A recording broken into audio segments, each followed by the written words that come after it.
Hello மக்களே, எல்லோரும் எப்படி இருக்கீங்க? அமெரிக்கா வந்து பார்த்தீங்க அப்படின்னா இன்றைக்கி வந்து ஜூலை 8, 2025 ஜப்பான் மேலே 25% வரி அப்படின்றது வந்து விதிச்சிருக்காங்க. இது வந்து மிகப்பெரிய ஒரு அடி அப்படின்னு சொல்லலாம். ஜப்பானோட ஆட்டோமோட்டிவ் இண்டஸ்ட்ரி, பர்டிகுலராக டொயோட்டா, ஹோண்டா, நிசான் இந்த மாதிரியான ஸ்டாக்குங்களும் வந்து பார்த்திங்கன்னா ஆப்வியஸ்லி இது ஏற்றிருக்காங்கன்றதுனால பயங்கரமாக வந்து ஸ்டாக் வந்து குறைஞ்சிக்கிட்டு இருக்குது.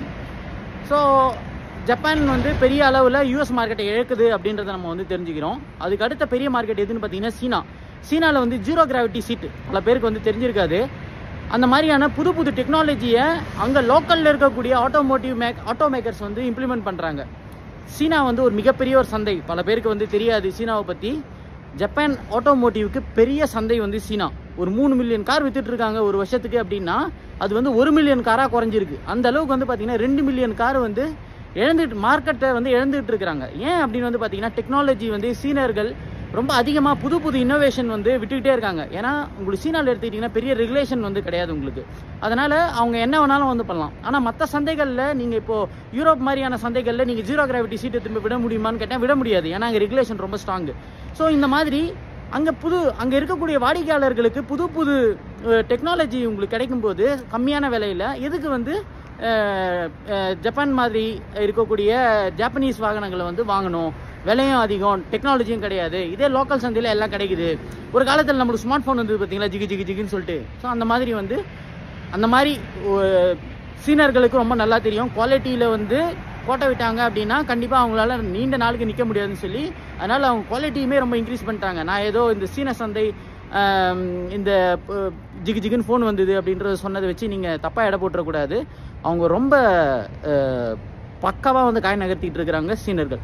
ஸோ அதனால் வந்து பார்த்திங்கன்னா மிகப்பெரிய ஒரு சந்தையை யூஎஸ்லையும் இழக்கிறாங்க, சீனாலையும் இழக்கிறாங்கன்றது தெரிஞ்சுக்கோங்க. அடுத்து எங்கே மூவ் ஆவாங்க இவங்கெல்லாம் அப்படின்னு வந்து பார்த்திங்கன்னா இந்தியா மாதிரியான சந்தைகளுக்குள்ளே தான் வந்து ஜப்பானோட இன்வெஸ்ட்மெண்ட் அதிகமாக வரத்துக்கான வாய்ப்புகள் இருக்குன்றதை பார்க்குறோம். அது மட்டும் இல்லாமல் ஆல்ரெடி ஜப்பான் வந்து பார்த்திங்கன்னா நிறைய மெட்ரோ ப்ராஜெக்ட்ஸாக இருக்கட்டும், நிறைய இன்வெஸ்ட்மெண்ட் வந்து பண்ணிகிட்டு இருக்கிறாங்க. ஸோ இதை வந்து நம்ம எப்படி பாசிட்டிவாக எடுத்துக்கலாம் அப்படின்னு வந்து பார்த்திங்கன்னா ஜப்பானியர்களை பொறுத்த வரைக்கும் மொழி ஒரு பெரிய பேரியர் அவங்களுக்கு. அதை நம்ம ப்ளஸ் ஆகிக்கணும். நம்ம வந்து ஜப்பானிய மொழி கற்றுக்கிறது மூலிமா நம்ம வந்து ஜப்பானோட உள்நாட்டுக்குள்ளேயே இந்தியாவிலேயே வந்து பார்த்திங்கன்னா இங்கே ஜப்பானியர்களை இன்வெஸ்ட் பண்ணுறாங்க அப்படின்னும் போது நம்மளுக்கும் வேலை வாய்ப்புகள்ன்றது ரொம்ப அதிகமாக கிடைக்கும்.